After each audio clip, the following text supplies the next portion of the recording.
Ben ritrovati a tutti quanti voi a una nuova puntata di Notizie Speciali. Li vediamo spesso presi di mira durante le manifestazioni, impegnati a difendere se stessi prima degli altri, ma ora hanno deciso di dire basta e di passare dall'altra parte della barricata. Questa volta a manifestare sono i poliziotti, il servizio da Roma di Marco Rota.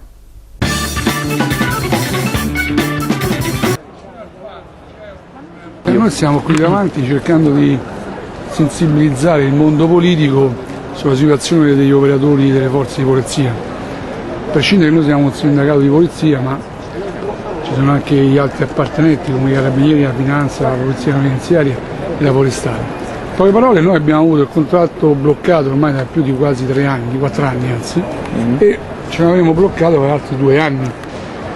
Come stiamo rivendicando che almeno vengano riconosciuti il giusto riallineamento degli assegni di funzioni e dei scatti di qualifica, perché negli ultimi 3 anni sia lo scatto di qualifica che l'assegno di funzione sono stati ridotti per il 2012 del 46% e del 2013 del 16%. Quindi noi vorremmo che nella prossima legge di stabilità dal 1 gennaio 2014 vengano riattribuiti come era prima dell'entrata in vigore del patto di stabilità, che ha ridotto a tutti gli statali in qualche modo gli accessori degli stipendi. La questione della pensione integrativa, perché dal 1999 esiste questa legge che ha istituito la pensione integrativa, ma manca il decreto attuativo che permetterebbe a tutte quelle persone arruolate in giovane età, chiamiamole così, che oggi hanno 20 anni di servizio, di non arrivare ad avere una pensione che sia il 55% dell'ultimo stipendio che prenderebbe quando va in pensione, a 60 anni.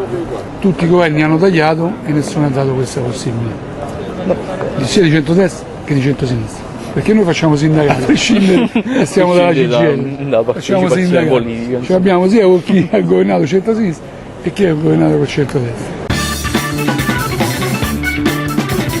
In occasione della festa delle Forze Armate, l'Accademia Aeronautica Militare di Pozzuoli ha aperto le porte della sede alle scolaresche per mostrare loro come si forma un professionista difensore della pace.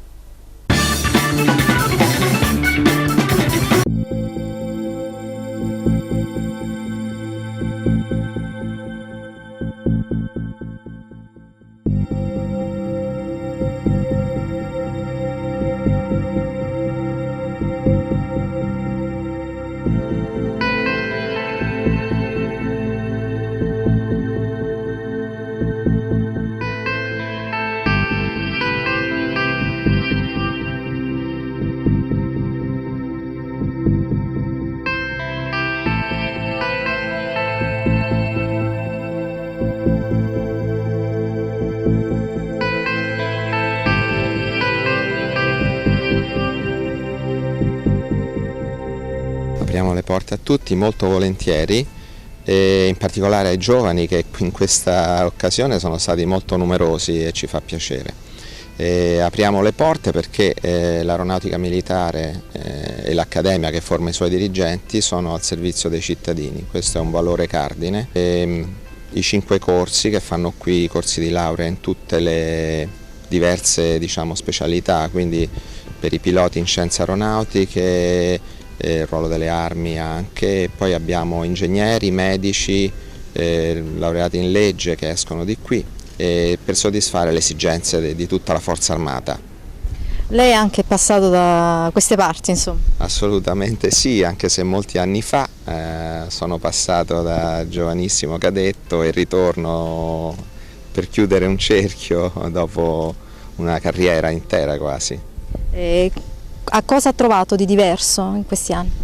Di diverso molto e molto ancora stiamo cambiando, perché quando io sono entrato qui eravamo in piena guerra fredda, adesso il mondo è cambiato completamente, le sfide sono cambiate e anche gli ufficiali che devono affrontare queste sfide devono cambiare e essere adatti e pronti a occuparsene, perché attengono alla sicurezza, e la sicurezza è un bene, come ha detto qualcuno, molto prezioso come l'aria, ci si accorge quanto vale quando manca, quando non c'è più. Qual è la prima cosa che ha detto agli allievi quando si è insediato qui? Ho detto che abbiamo qui una grande responsabilità e ce l'hanno anche loro, la condividono appieno.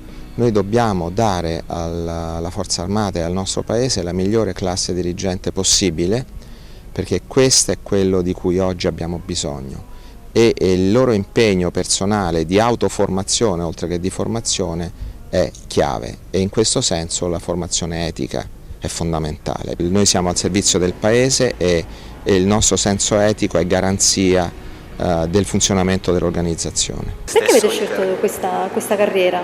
Sicuramente per la passione per il volo, che è stata la prima cosa che ci ha spinto ad avvicinarsi a questo mondo. Non in seconda istanza, a pari livello, l'amore per le istituzioni, la voglia di servire la patria.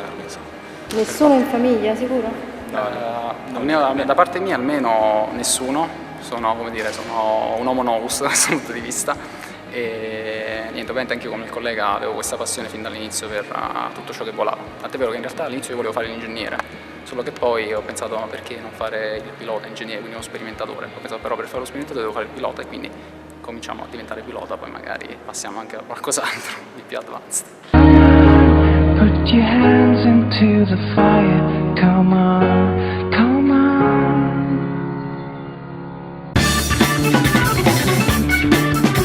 Ai valori, alla cultura e alla formazione sono rivolte le misure principali dell'assessorato alle politiche giovanili del Comune di Napoli, che attraverso Alessandra Clemente ha illustrato alla Commissione le progettualità in cantiere.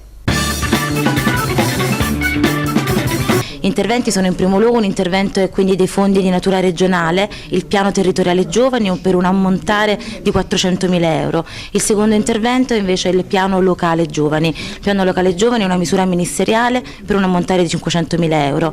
Abbiamo pensato e prodotto questi bandi grazie a un lavoro straordinario di progettazione del servizio giovani e pari opportunità, ma soprattutto grazie ad una progettazione dal basso, molto faticosa in questi 6 mesi di ascolto nelle municipalità. Un tavolo a Palazzo San Giacomo dove siedono i 10 assessori municipali con delega alle politiche giovanili della città, nelle università ma anche nelle associazioni, nei gruppi informali, una progettazione quindi dal basso, però per fare un qualcosa che era un po' la sfida e l'obiettivo, cioè delle misure, degli interventi cuciti per i ragazzi, quindi su delle reali esigenze, e che fossero i ragazzi in primo luogo a pensarli e a progettarli. Adesso con la condivisione di questi documenti con il Consiglio vogliamo suggellare questa grande coralità, perché è fondamentale quando si parla di ragazzi legarli a valori e fare in modo che ciò che la crisi divide all'esterno per i ragazzi invece è un motivo di unione perché dobbiamo essere uniti verso il futuro. Gli interventi sono articolati, una misura molto importante, i fondi erano destinati ad un'implementazione degli Informa Giovani e noi abbiamo cercato di attualizzare quanto più possibile questo sportello che alcune volte sentiamo così lontano e inutile, attualizzarlo e dare delle forme nuove. E in secondo luogo una misura alla quale tengo particolarmente è quella di un intervento per la tua imprenditorialità, una cifra di 200.000 euro che verrà suddivisa e andrà a finanziare direttamente le 10 idee della città di Napoli, quelle che dopo un bando ed una selezione noi potremmo andare a sostenere, prova che il talento e la creatività ma anche le competenze dei ragazzi di questa città sono una chiara linea che al Paese noi dobbiamo lanciare proprio di uno modello di sviluppo diverso. Per motivarli innanzitutto nel campo del lavoro, per avere sicuramente un'aspirazione a restare a Napoli, quindi noi siamo per i cervelli che restano, non per quelli che vanno via. E intanto per il futuro dei giovani qualcosa è stato già fatto grazie al contributo soprattutto dei civili e dei privati. Solo dopo 8 mesi dal incendio doloso, Città della Scienza riapre e lo fa in occasione di quella che è il festival scientifico più antico che abbiamo in Italia, Futuro Remoto.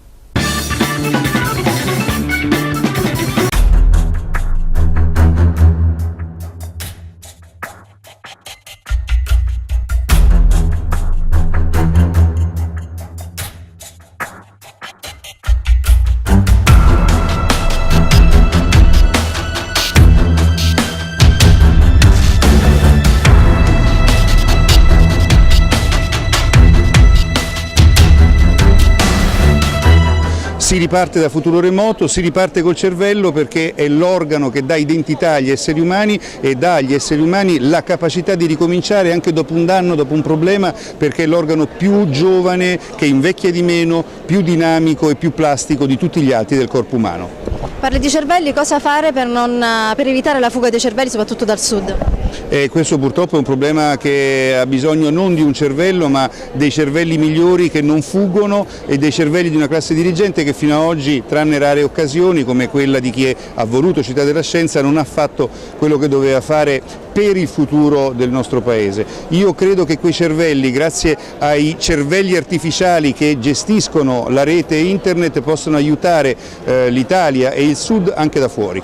Abbiamo recuperato circa 3.000 metri quadri grazie al contributo di ben 400.000 cittadini, aziende, scuole soprattutto, enti locali, con un fatto molto carino: 1 euro, 5 euro, 3 euro hanno permesso di raccogliere una cifra che abbiamo reinvestito subito, riportando, come dire, lo Stato, la cultura, i ragazzini sul mare di Coroglio, e dimostrando che questa città ha tanti problemi che non bisogna mai nascondere, però ha anche tante energie, e che soprattutto con il lavoro, questa parola bella, è possibile costruire il riscatto. Quindi Napoli ricomincia da questo esempio di Città della Scienza, che voglio ricordare, e la festa di oggi lo dimostra, è una realtà non soltanto della fondazione ma di tutta la città, della parte, come dire, più attiva, più bella, di chi crede, ecco, di crede e che ha professionalità. È un modo per come dire, raccontare al mondo un'altra Napoli, un'altra storia, e valorizzare quell'energia enorme che è fatta dai nostri professionisti, dai nostri ragazzi, dalle nostre università, dai nostri intellettuali, dai nostri professori di scuola, e disegnare appunto un percorso che possa dare serenità e dimostrare che Napoli riparte. A proposito della risposta della città, ci dicono che siamo 5.000, applauditevi perché non meritate, veramente tranquillo fuori per strada. Dall'altra parte, in attesa di inaugurazione della mostra, abbiamo raggiunto come sempre dei nomi e dei numeri straordinari. Ebbene, questo è davvero tutto, grazie per la cortese attenzione che ci prestate ogni volta su questa emittente, ma anche su internet all'indirizzo www.kl.net, dove non solo potete rivedere la puntata quando volete, ovunque voi siate, ma potete postare anche le vostre notizie speciali. Alla prossima!